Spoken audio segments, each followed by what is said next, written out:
It's week 6, day 4, and I have a question for you. When is the last time you heard somebody say, or maybe heard it come out of your own mouth, I can't wait until things get back to normal? Now, of course, we are referring to the coronavirus epidemic, and certainly it has changed the way we live in drastic ways.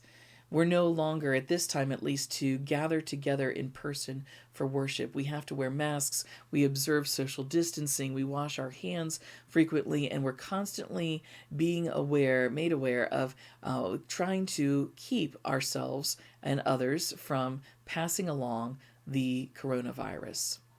For many of us, we have come to a realization at some point that we're never going to get back to normal as we once knew it.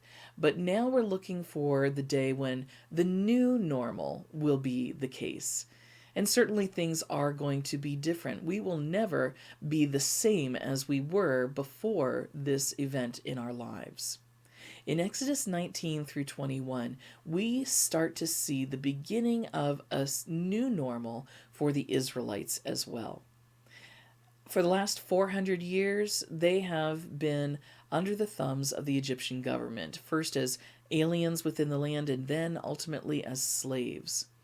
And when they came into the land of Egypt, they were a small band, about 70 family members related by blood, ancestors or children of Abraham, Isaac, and Jacob. After 400 years, there's a much larger body, estimated as much as 2 million men, plus women and children. They're no longer just a family who are linked together by blood. Some of those ties seem a little bit distant now. But they are called, having now gone through the Red Sea, through the wilderness, brought to Mount Sinai, they are now God's people. And God is going to take this opportunity here in the wilderness to educate them, if you will, to show them what it means to be God's people. It starts by going to Mount Sinai and being consecrated by God as God's people, and then by being taught what that means.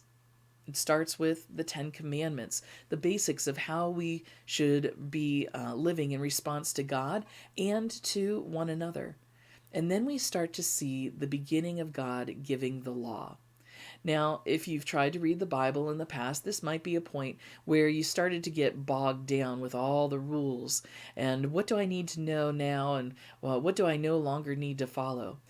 Worry less about the specifics of that and look at it instead through the lens of a people ourselves who are anticipating a new normal.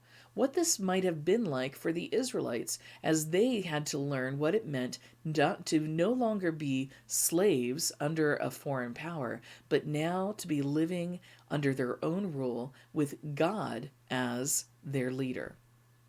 What does it mean to experience a new normal, this time under the love and care of the God of the universe?